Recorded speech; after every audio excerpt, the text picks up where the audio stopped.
Hey y'all, welcome back to Neptune Rising Astrology. In this video, I'm going to be talking about the new moon in Taurus, which is happening on May 11 of 2021. So, a new moon is when the sun and moon, masculine and feminine energy, meet up at the same exact degree of the same sign to essentially create something new, to start a new cycle. Now, in the sign of Taurus, which is fixed Earth and ruled by the planet Venus, this is all about essentially planting new seeds. What do you value? Taurus being the first sign in Earth, it's the second sign of the zodiac, but it's the first Earth sign of the zodiac. So this is really a new journey, a new beginning in our physical, material worlds. What do you want? What do you desire? What do you value? What do you wish to have? So at this new moon, we're deciding what is really important to us. We're deciding to invest in ourselves. Taurus is typically associated with money, possessions, everything that you have. Taurus is I have. It's all about the physical sensations. It's all about, enjoying life, enjoying the comforts of life, enjoying food, like good comfortable luxury goods, whatever you like. So just 2 weeks ago, we had the full moon in Scorpio, and that was very intense. Scorpio is all about death. Scorpio is all about endings. So at that full moon, which was on April 26th, we had to cut something out of our lives. We had to kill something. We had to end it. No more.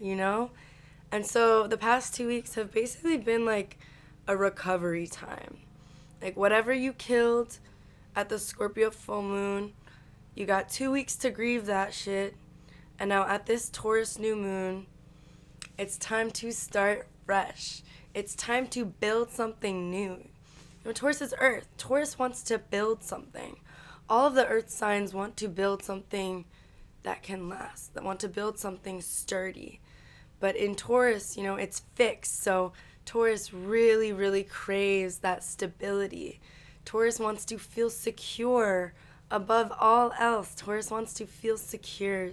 Taurus wants to feel like, I have everything I need. At this new moon, we have the potential, we have the opportunity to really start something new in our physical life. So this could mean getting a new job. This could mean, getting a promotion, getting more money, getting a new stream of income. Taurus is big money energy. So money, financial stuff, definitely going to be affected at this new moon. Anything involving your physical possessions, people are probably going to be wanting to buy new things around this time. And because Venus just moved into Gemini, it's only 3 degrees in, and that is the ruler of Taurus, we're kind of getting open to new things, Venus in Gemini is like a fun, light energy, It wants to try new things. It wants to open itself up. So what is the new thing that we're inviting into our life? What is the new thing that we want to build on? Now, right now, this new moon is in a loose trine with the planet Pluto. And I say a loose trine because the sun and moon are at 21 degrees of Taurus, and Pluto is at 26 degrees of Capricorn. So a trine is like a 120 degree aspect. So there's about a 5-degree orb. So it's not a super tight trine, but in the coming week after this new moon, the sun is going to form that exact trine with Pluto. And the moon, because it moves a lot quicker, will form that exact trine just a few hours after this new moon is exact. So we are going to be feeling this kind of Plutonian energy come out of this new moon. Not directly at the time, but in the aftermath, in the days and the week after the new moon, we're going to be experiencing some type of transformation. So that's what Pluto is really all about. Pluto is the modern ruler of Scorpio. So if you think about Scorpio being that, intense, transformative sign that's all about death and rebirth, that's really what Pluto embodies. It's those deep, deep desires coming up. So when we have Pluto in a harmonious aspect to the sun and moon, which represent, our needs and our desires combined, we are building something new that is going to transform our lives, essentially. That is the goal. There's going to be a lot of transformation around this time because our physical reality needs to change. Pluto's in an earth sign. The sun and moon, Uranus, all in earth signs. This is a lot of physical change in our life. This is a lot of change having to do with money, having to do with our belongings, our job, our physical surroundings. This is a lot of earth energy. A lot is changing right now in people's lives. But because it's a trine aspect, as opposed to a tense aspect such as a 90-degree square or a 100-degree opposition, it's going to be a little more easy to deal with. Squares to Pluto, oppositions to Pluto are very intense.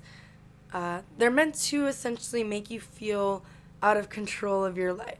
So your deepest desires come up for the purpose of working through them, working through your compulsions, your obsessions, everything that is really intense and dark. Like, that's Pluto's domain, essentially. Pluto is associated with Hades, the god of the underworld. It's very much like underworld vibes. But because we have this nice, harmonious trine to Pluto, this is more like Pluto is here to help us transform our lives. Pluto is here to aid us in really just wiping the slate clean and starting fresh, starting from the earth, starting from the soil. This is Taurus. It's time to use that Pluto power to really dig and plant those seeds, plant those seeds at this new moon. This is so ripe for setting intentions. In 6 months, by Scorpio season, by the full moon in Taurus, I promise you, changes will have happened. Real physical changes in your life will have occurred. If you use this time to set intentions, if you use this time to really, plant seeds for what you want to see, what do you desire? What do you value? What do you value? And now, the sun and moon being together means that what we desire, what we value, what we need are all the same right now.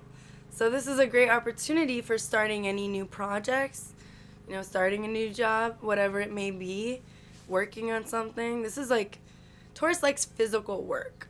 Taurus is kind of a funny, contradicting sign because, it's an earth sign, so it really values hard work. But it's also ruled by Venus.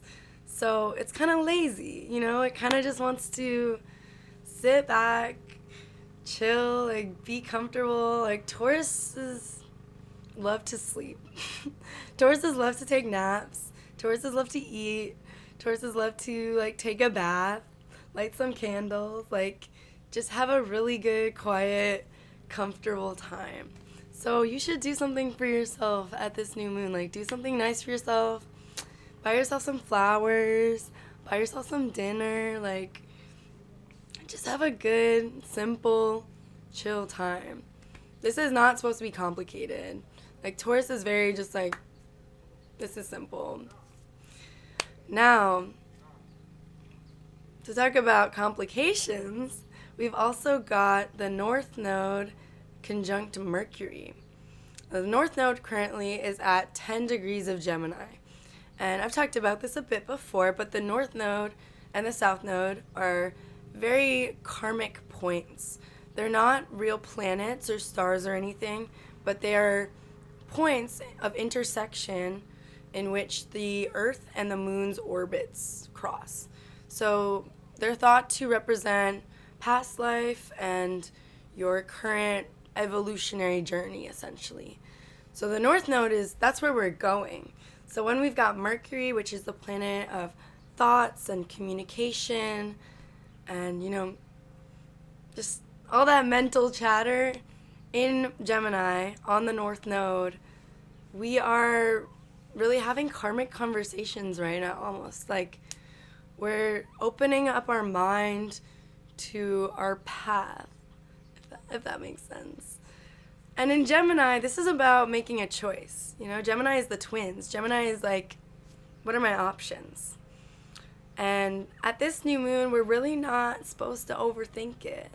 You know, you got to make that choice and trust it. And it's not going to be that complicated because your intuition knows what's up. Your intuition knows. The sun and moon right now are also forming a very tight sextile to Neptune, which is currently at 22 degrees of Pisces. And this is going to really help us with bringing our intuition into it. You know, Neptune is the dream.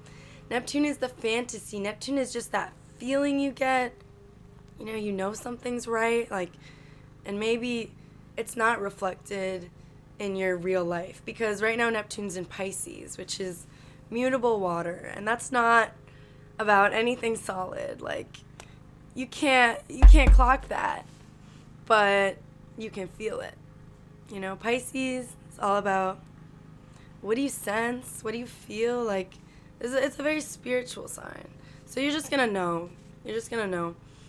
And with a sextile, which is another harmonious aspect, that's 60 degrees coming from Pisces, Neptune, over to the sun and moon in Taurus, that's really going to push the sun and moon to actualize their dreams.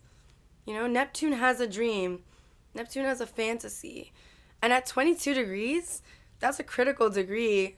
That's like, our fantasy is at a critical point right now. And it's asking us to act on it. It's asking us to plant those seeds. Now, this isn't a very, like, Taurus isn't as action-oriented as Aries. If you think about Aries as cardinal fire, it's like, go, go, go, go. Like, I'm going to do it. Taurus is like, we have to approach this in a slow, practical, methodical way. And have patience with yourself. Like, Taurus is, trust that it will happen. Do it your way. Do it in your time. And just trust that it will happen. Taurus believes in their vision because they know what they value, you know? They know what they value. They know what they want. So it's no question. It's going to happen. You know, it can feel like the time is like a lot of pressure right now because, you know, Pluto's been in Capricorn for so long, and, you know, Capricorn is the sign that really rules time. So that can feel very intense, but you have to have faith. That's what Neptune's all about. Neptune is bringing faith into it. And also Jupiter. Jupiter right now is at 29 degrees Aquarius, which, if you know, 29th degree is the last degree of every sign. There's 0 through 29, so 30 total degrees in every sign of the zodiac.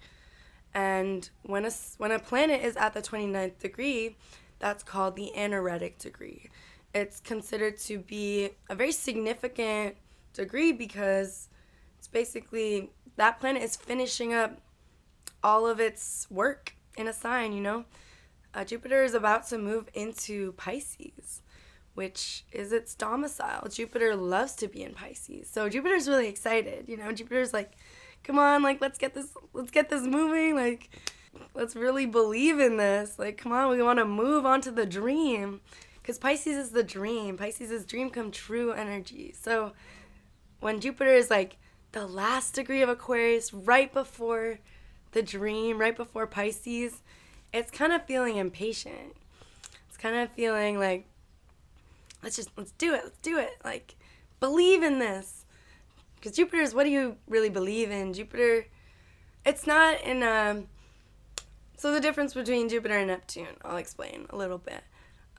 Neptune is all about fantasy. It's all about idealization. You know, Neptune is really the dream. But Jupiter is very much about the journey, I would say.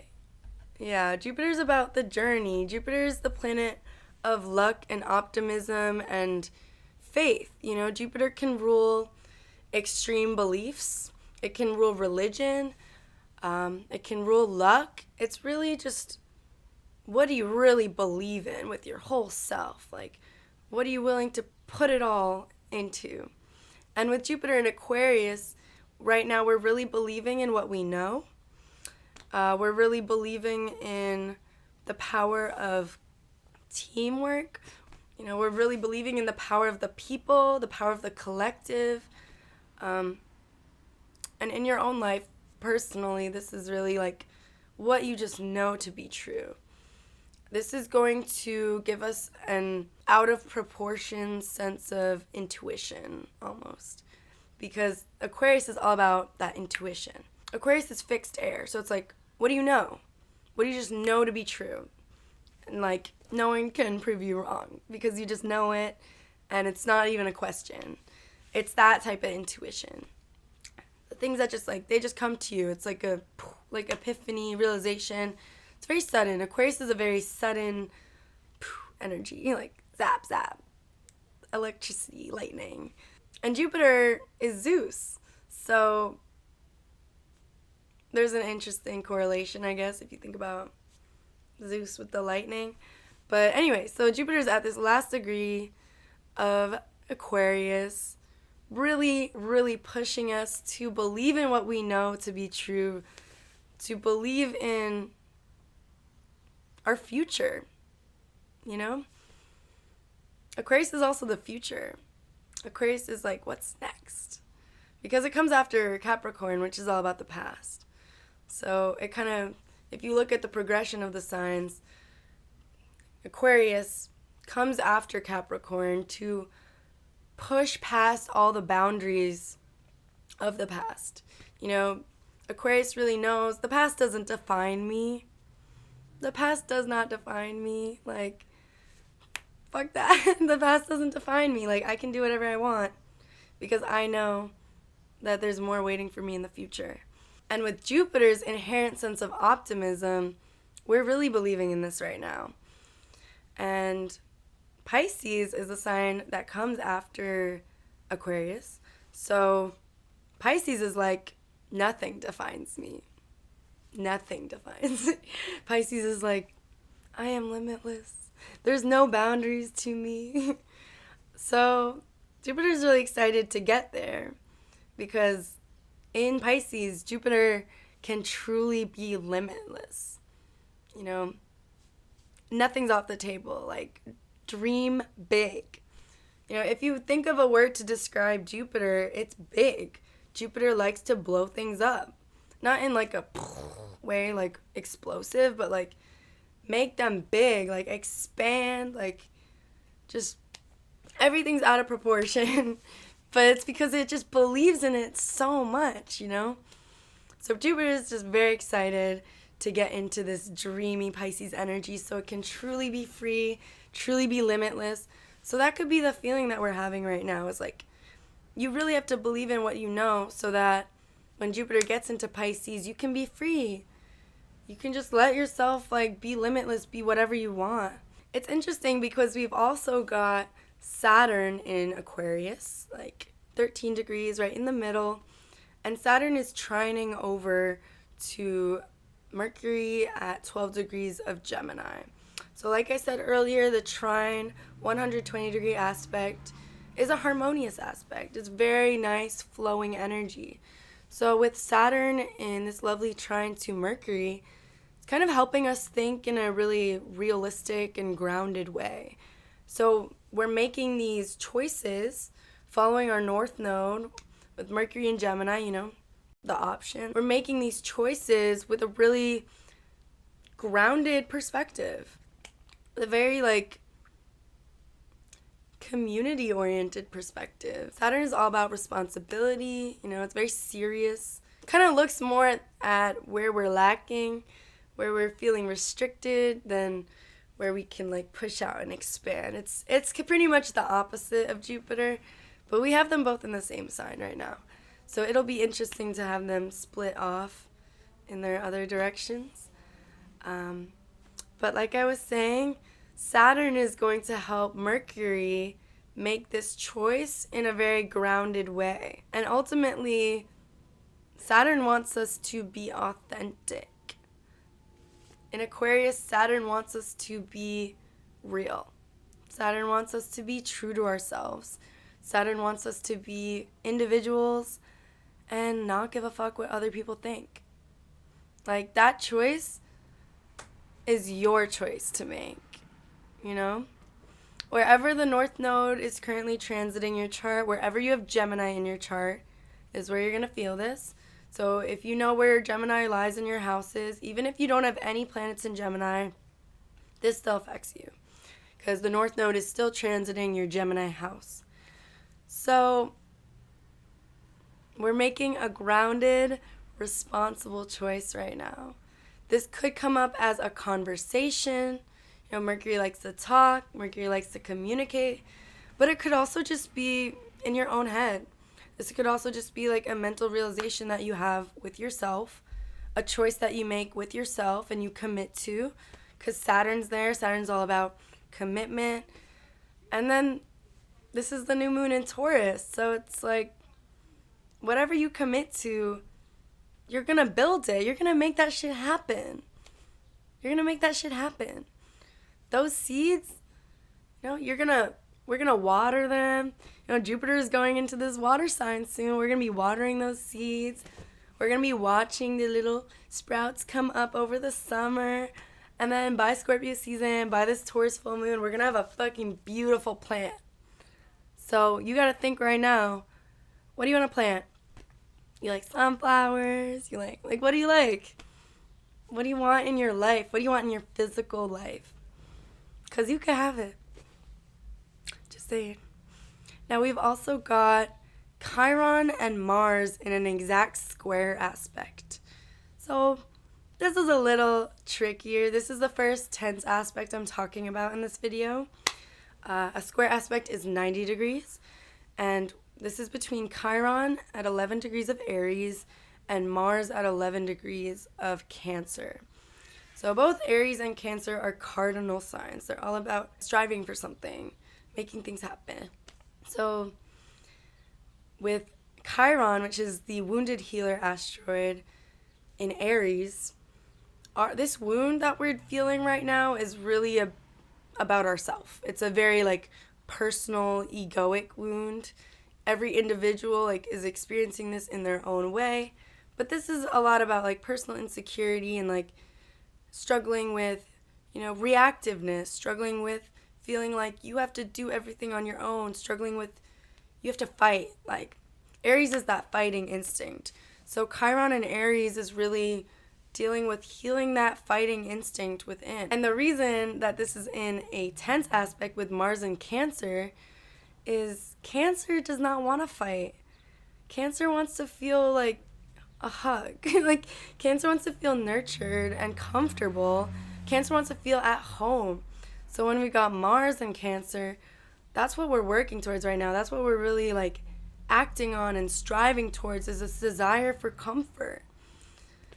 Now, we've got to watch out for our egos, our defensiveness, our fighting instincts, kind of sabotaging us in our search for comfort, And then we've got to watch out for Mars in Cancer, which is a really non-confrontational energy.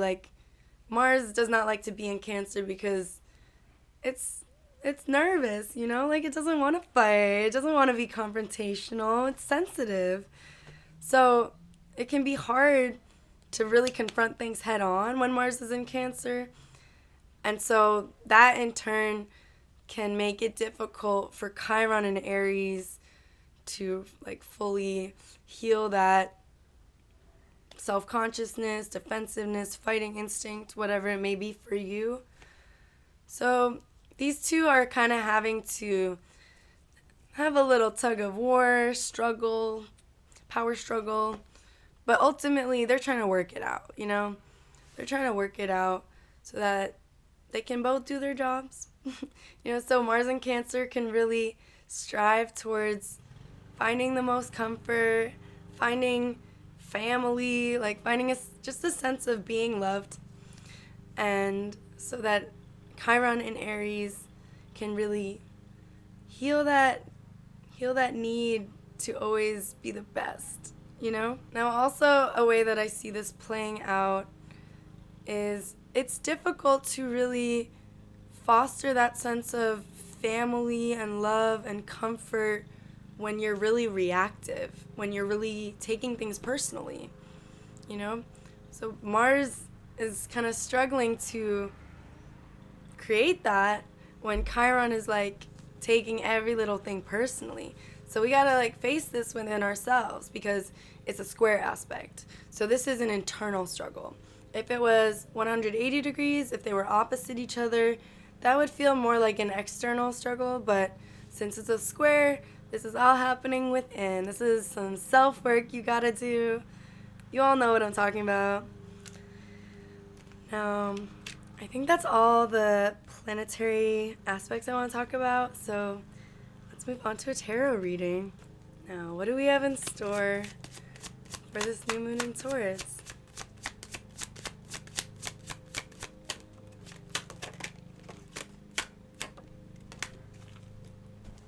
All right, let's see. We've got the Four of Pumpkins or Four of Pentacles, big earth energy. We've got the Death card, Pluto vibes, you know.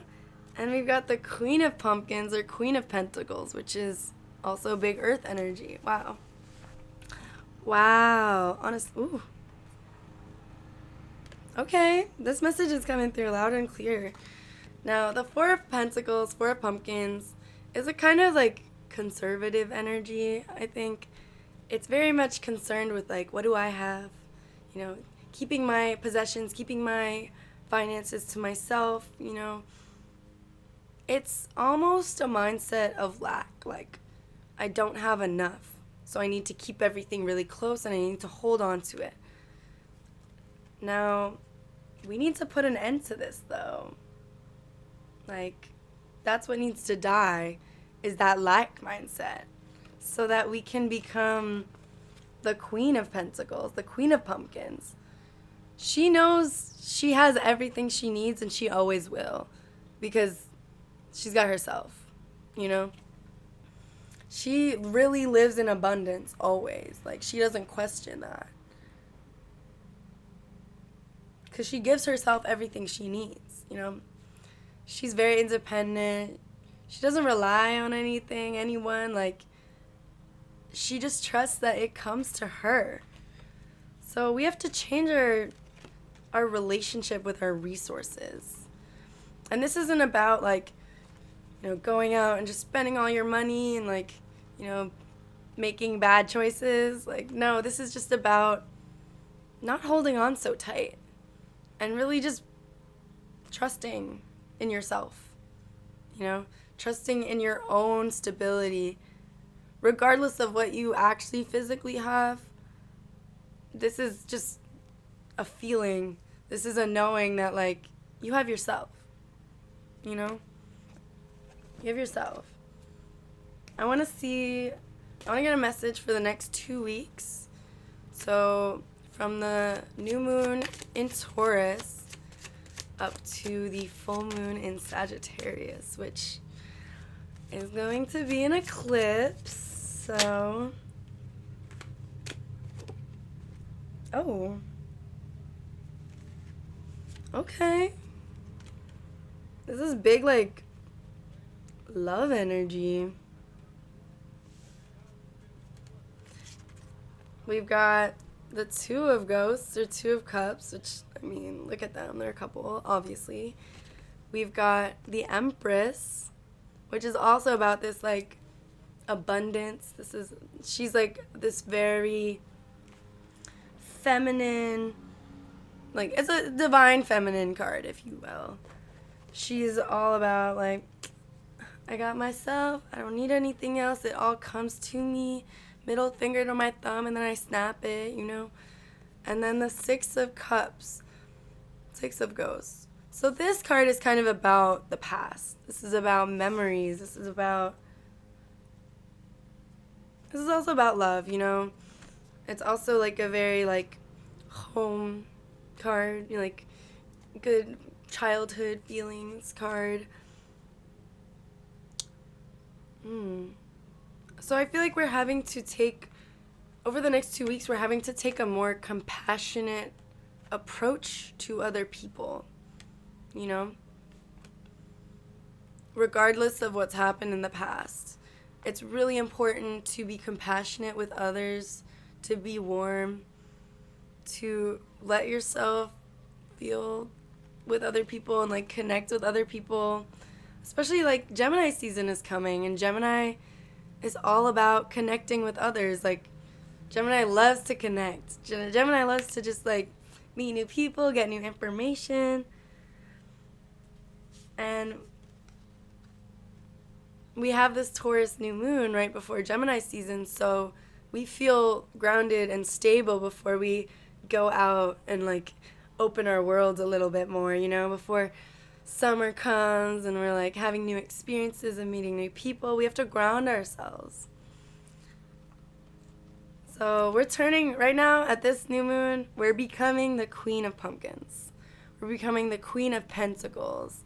We are owning our own stability. We are owning our own abundance. Like, say to yourself, like, I have everything I need. And everything I need is coming. You know? I have everything I need, and everything I want is coming.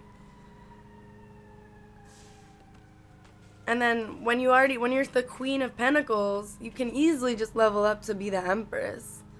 Be like, yeah, duh. Like, and she's chilling. Like, look at that lounge position.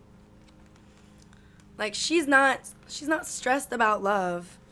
She's not stressed about love because she knows herself. Like, this doesn't have to be complicated. This doesn't have to be stressful. This can just be simple, like, because she's already done the work of becoming grounded at this Taurus new moon. She's already done the work of knowing herself and owning her own compassion, heart, worth. You know, that's what this Queen of Pumpkins is really about, is like owning your worth. Like, she knows she's worth a lot. She knows you can't put a price tag on her. She's too valuable. And that's why the Empress can have such high standards for herself when it comes to love and when it comes to connecting with others. And that's why it doesn't have to be complicated. You know, that's the thing about this time of year, Taurus and Gemini season. It's not meant to be complicated. Like, it's about first grounding. Like, Taurus likes things to be simple, and Gemini likes things to be light. So this transition from Taurus into Gemini season that we're experiencing right now, this is all about, like, you know, grounding so that we can just, like, have some fun. So we can just learn new things, open ourselves up. Yeah. All right, I hope you guys have a beautiful Taurus new moon. Please, please, please set intentions. Like, what do you want? What do you value? And tune into yourself. Like, tune into your own inherent value, your own inherent self-worth. Also, like, I feel like tell people you value them at this new moon. Like, tell people what they mean to you. Because this is really all about the value of life, you know? It's about the good shit in life right now. Like I said, get some good food. Take a bath. Buy yourself some flowers. Buy your friends flowers. You know? Have a good time. Live simply. All right. I will see you guys in eclipse season. Much love. Have a beautiful new moon.